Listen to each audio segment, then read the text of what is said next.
so I'm a doctoral student, and before I became a doctoral student, I was a psychotherapist, counselor, mental health counselor back home. I'm from Macau. If you don't know where Macau is, it's a city very close to Hong Kong. It's about an hour away from Hong Kong. So I often, when Clive called me, hey Angel, you want to get together? Okay, sure, I'm coming. So I'm that kind of spontaneous person. Now I'm a little bit landlocked. I'm in a city called Milwaukee in Wisconsin, studying at Marquette University, as you can see on the screen. Actually, joy is not something that I study in schools. Joy is something that I enjoy talking about and thinking about, pondering about a lot, for my patient, for my clients, for my friends. So I had a good time talking with Clyde a while ago about what is joy, right? And so I just quickly put together a few slides. I already spent 5 minutes talking about I don't know what, but nice to meet you all. So I'm just gonna get started, okay? If not, we might have to talk for another hour.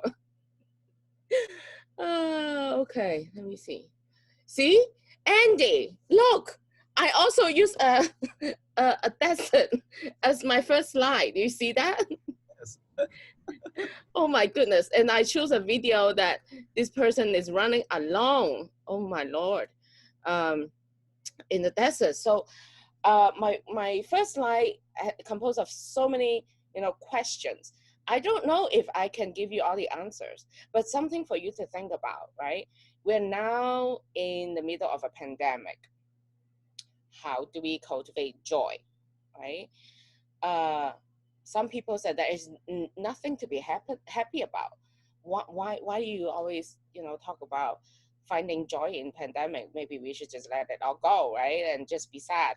So something for us to think about: can we cultivate joy during the pandemic? Is joy an emotion, right?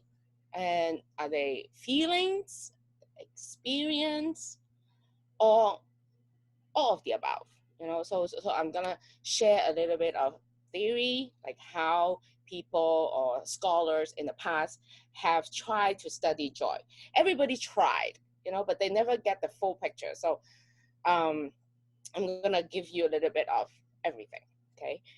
And so how does joy look like? Because joy, like Andy said, it's about mindset. He reminded us it's a mindset. So I don't read mine. Although I'm a therapist, I don't read your mind. How does it look like? Do we have it?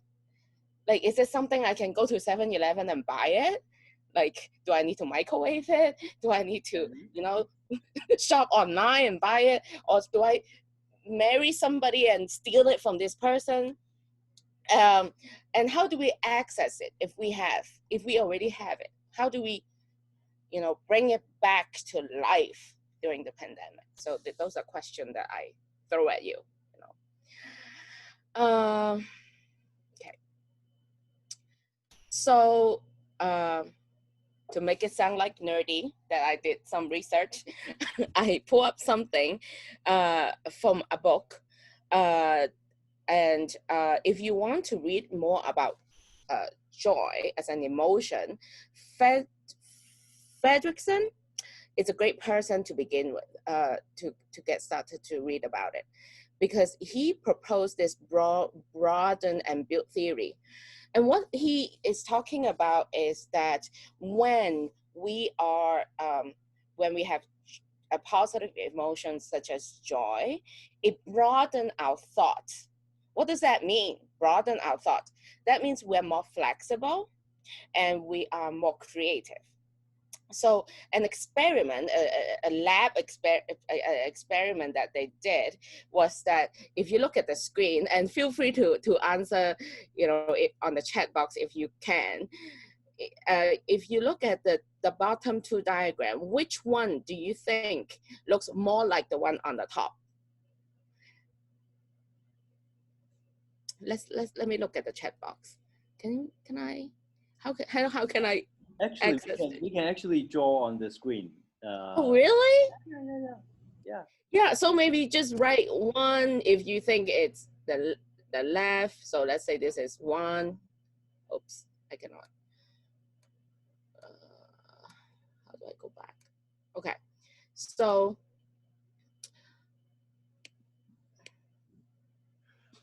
which one, left or right?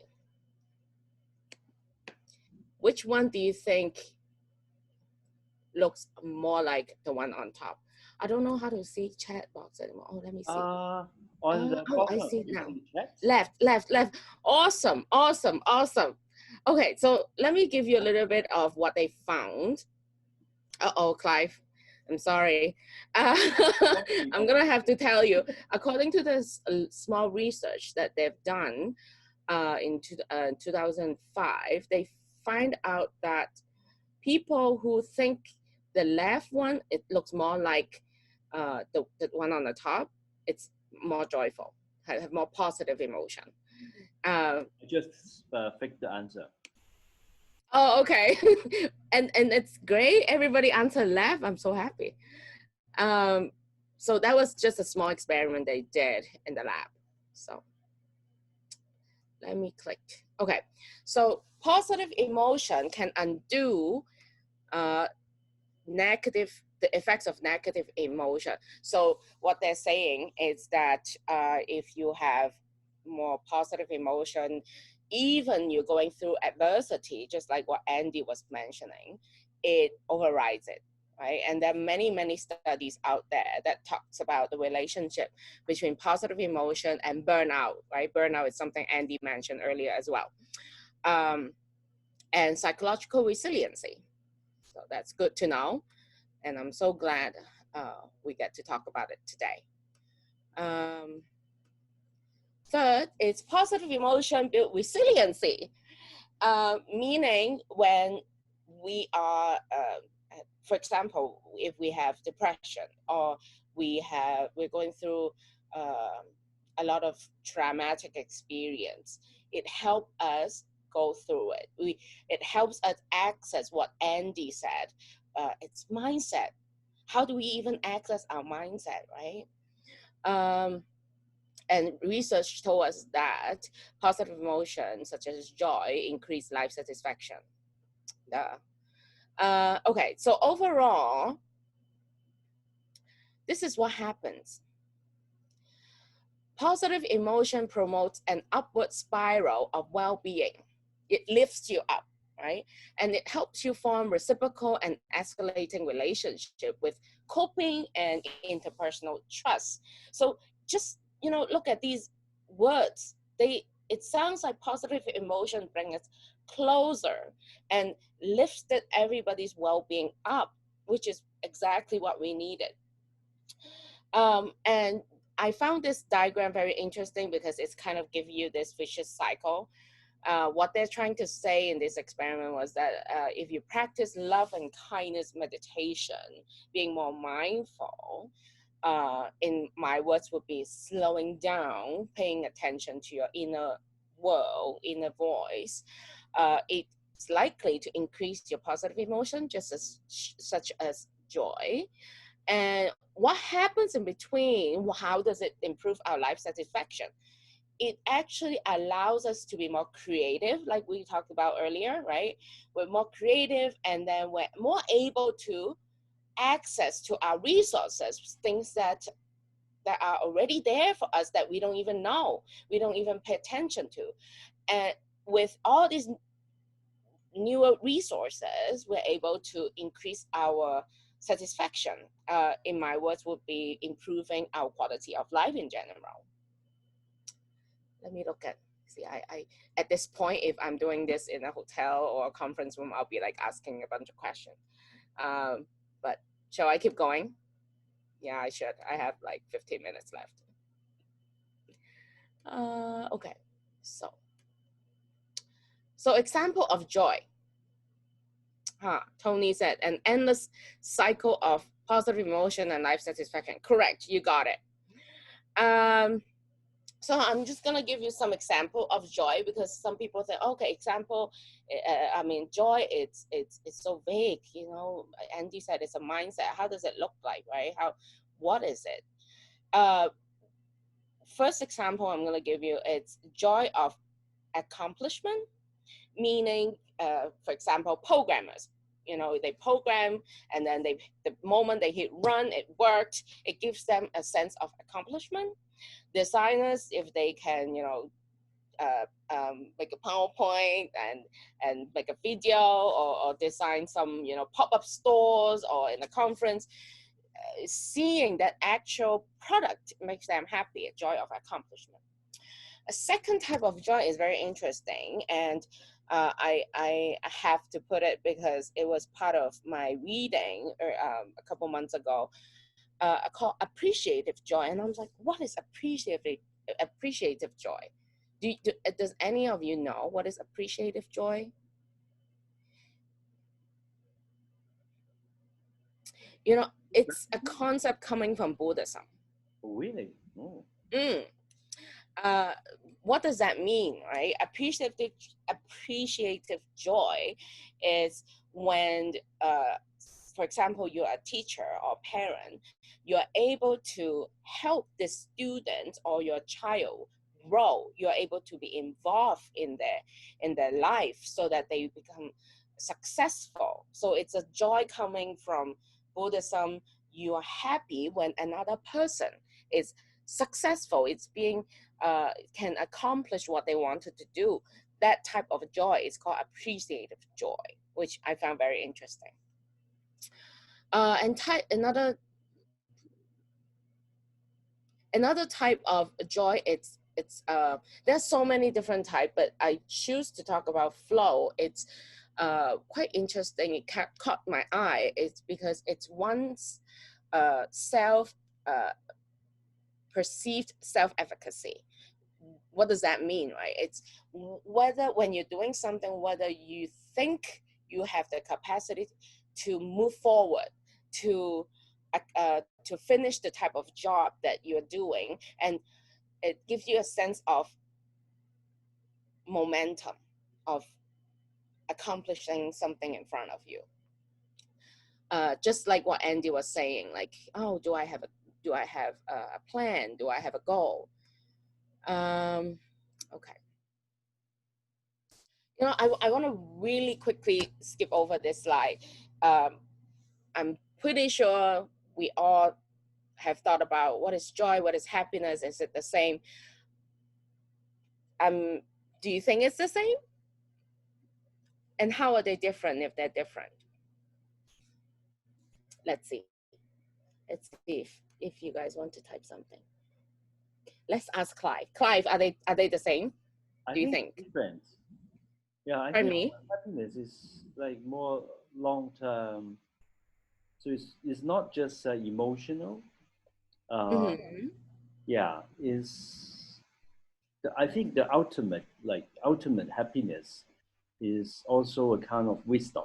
Yeah, Mm-hmm. understand life, and you won't have that kind of attachment.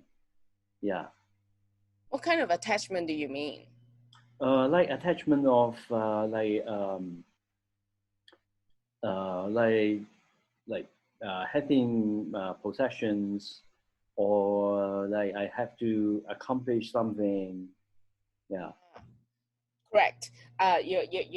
You got it. Joy, it's more about internal. It's what's happening inside. It doesn't really require external stimuli. Happiness is more when you are being stimulated by the external world. For example, if my partner suddenly gave me chocolate or fried chicken. So let's go for fried chicken. I'll be like stimulated externally, then I feel happy, right? But this comes and go. Joy is about more am I at peace with myself? Am I happy with my work? Do I believe that I can do the work well? In Andy's terms, will be, you know, do I feel fearful about doing this presentation? Do I have a perfect PowerPoint? Or am I happy with myself even I don't have a perfect PowerPoint, you know? So I'm gonna skip over this very quickly because we have I want to save some time for discussion. What do I have here? So let's ask Clive again. What blocks us from experiencing joy? What do you think? I actually think it's ourselves. Yeah. Just Yeah. Andy helped you earlier. Usually you think we tend to think is like other people or like other things happened in life that block us from Okay, experiencing joy. things that happen. Yes, Ah. correct. And Andy, you actually helped them by giving a wonderful presentation. You mentioned, I dropped notes when you talk about it. You mentioned stress. Mhm. You mentioned distress, right? You mentioned uncontrollable events, unpredicted events. All those are correct. But very often when we see somebody who does not experience joy, we must think, oh, they might be very sad, they're very depressed, they must have a lot of Sam was typing on the chat box, um, uh, negative things, right? um, in fact, yeah, I'm not very good at this. In fact, what I want to bring up another term instead of distress or stress, it's fear.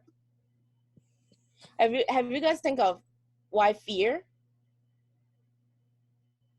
Keisha has something to say. Keisha raised her hand. Keisha, do you want to say something? I can wait.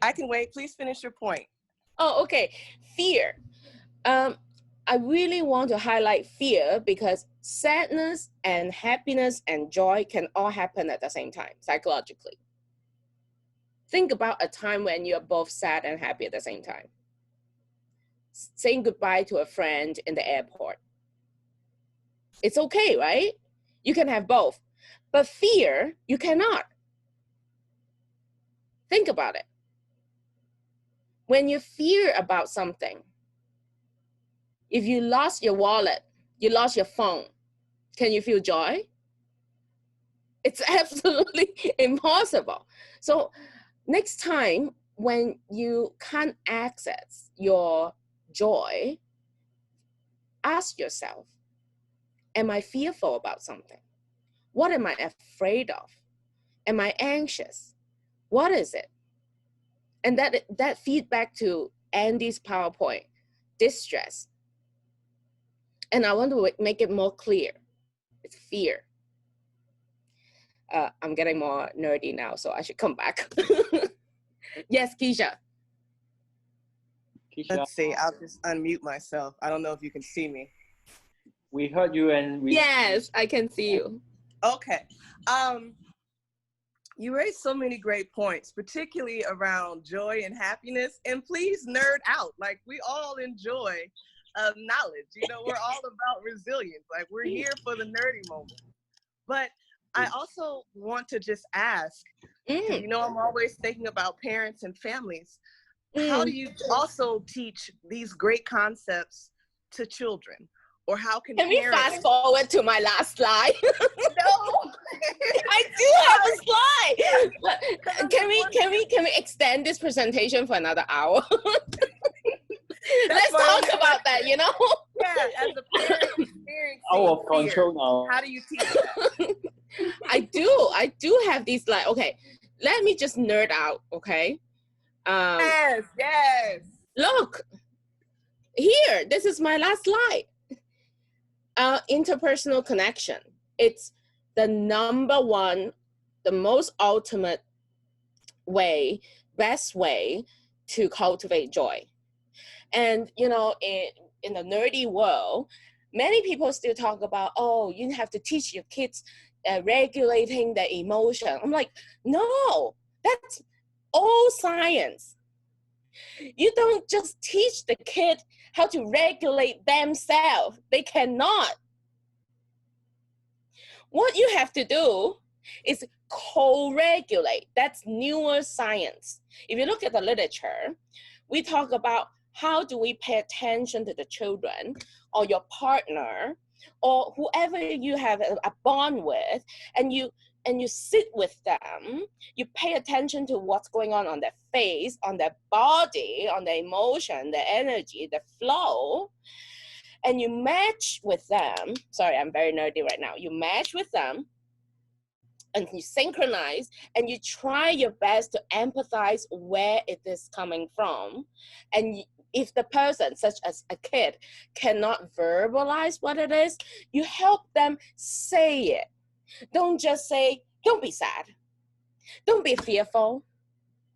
It's okay. It's not okay. Okay. I hate when people say it's okay. It's not okay. That's why I am so scared. And that's why I don't feel joy. We all have joy. It's an inborn fundamental emotion. You just need to access it. Okay. So, does that answer your question? I'm sorry. Beautifully. It answers my question beautifully. Yeah, we can go on and on about parenting and interpersonal and co-regulation. Let me go back. Let me go back to what we were talking about. You know, these are just slides. It's no big deal, Andy. You know, I'm just gonna let it go. I'm gonna apply what Andy taught me earlier. Just let it go.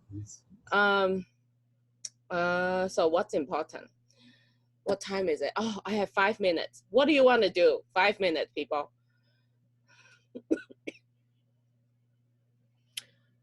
How about remembering joy is good. Yeah, okay. So let me skip here and let's talk about how do we do it together. You know, if we can all say one thing, that's wonderful. First thing I'm going to remind you, all of us, you know, including myself, including my cat, it's examine our relationship with our emotions. Why?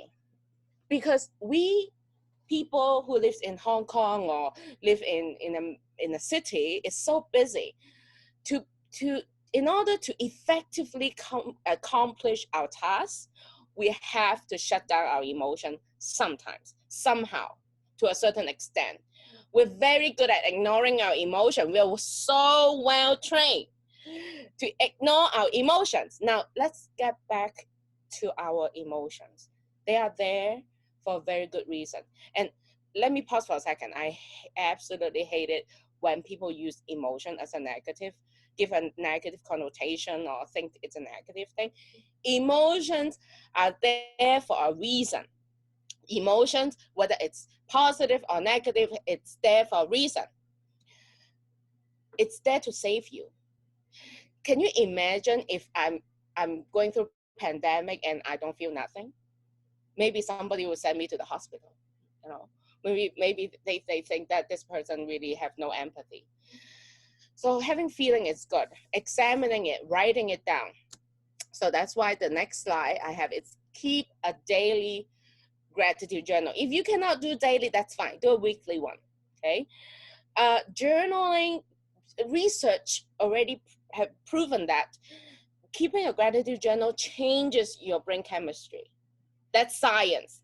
Okay. It's not drawing something on your notebook.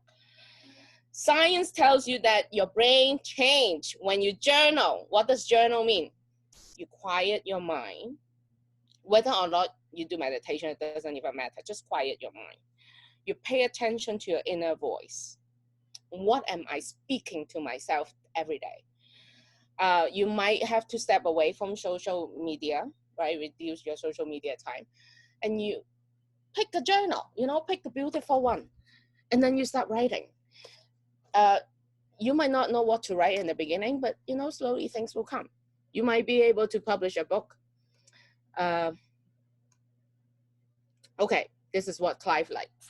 Remembering joy. Science tells us that if we can try to recall, and the best way to recall is to talk to somebody. Tell your stories. Share your resilient stories. Share your joy. That's why I keep talking. Because I'm having fun. I don't care whether you're having fun or not. When I finish this presentation, I have so much joy already. right? Don't care about other people. Just talk, okay? And if you're talking something very sensitive, then find a professional, okay? You can call me if you don't have a professional. I'm a professional. Or call Clive. And it's perfectly okay if you cry, okay? So your narrative tend to evoke memories. You try to recall your happy childhood events, and trying to reconnect with nature. What else? Expression. So, I have 1 minute. Find a way to express it, whether you like to write a song, you spray some nice perfume, access your five senses. What I cannot highlight more is laughing. Okay, let me tell you some science, people. Your brain cannot tell the difference between something really funny and fake laugh. So just laugh. Because if you laugh, your brain thinks something nice happened, something joyful happened. So that's why this explains to Clive why I'm always laughing. I can just laugh by myself the whole day. Because it's healthy. I'm not, so your friends might think I'm crazy or something. So I do have many degrees. I get. So, but anyway, use your senses. Okay, trust science. Sometimes I feel like people read science as science. They don't use it. Even scientists. Okay, finally, my last slide. I already talked about it. So, think about your relationship. Connect and reconnect with your friends, despite the distance. If you don't have much friends, you can call me. Okay, I'm up for it. And my very, very last slide, it's, and I give you no time, I'm so sorry. I meant to ask everybody to share their own experience of cultivating joy. What do you do? What's helpful? What works? So that's all from me for today. I wish I had more time, but thank you, Clive, for inviting me. Thank you, everybody, for engaging with me. So let's hear it. I think we can spare some more minutes. Don't worry. Thank you. Yeah. So I think Tony asked a question. Yeah, he asked how can we change our mindset from being jealous of others' achievements to purely admiring their success. Well, it's a great question. I think many of us experience that. So first of all, acknowledging it, admitting that we have jealousy, it's a great start. I would say there are many ways to tackle such feeling. First of all, that feeling is there for a reason, and admit that many people around us, they also struggle the same thing. So maybe try sharing it with people, with somebody you can trust, journaling it, or if it really, really bothers you, then talk to a professional. If it really blocks you from having a trustworthy relationship with your coworkers or your friends, then maybe it's something that we're worth looking into with a professional. Yeah, I think writing a journal is interesting because when you look back, what you have been jealous of is really hilarious. Yeah, and learning how to sometimes laugh, about yourself, making fun of yourself sometimes is helpful. Oh yeah, Yeah, absolutely. yeah. So let me check whether there are other questions. Oh wow, Dito said it. Angel, you are phenomenal. Oh, thank you. I would love to, have more interactive um, sharing with you, or maybe we can do it as a group next time. Everybody have some time to talk. Yeah. So anyone want to say a few words? Yeah. And then I would like to invite everyone, if you can, turn on your camera because it's a photo time. Oh, really? Do I need my lipstick now? It's too late. Hey, Mui Mui.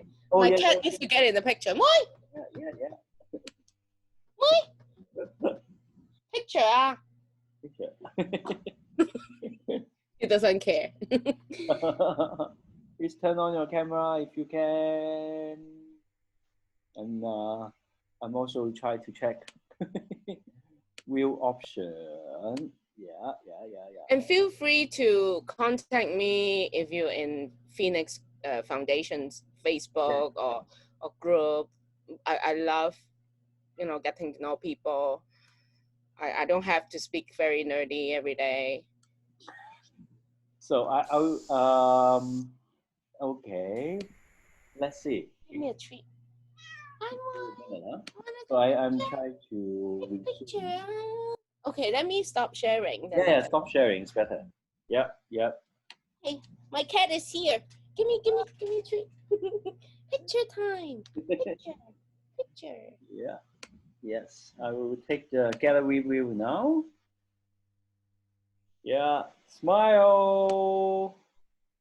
1, 2, 3. Your cat's tail, huh? So.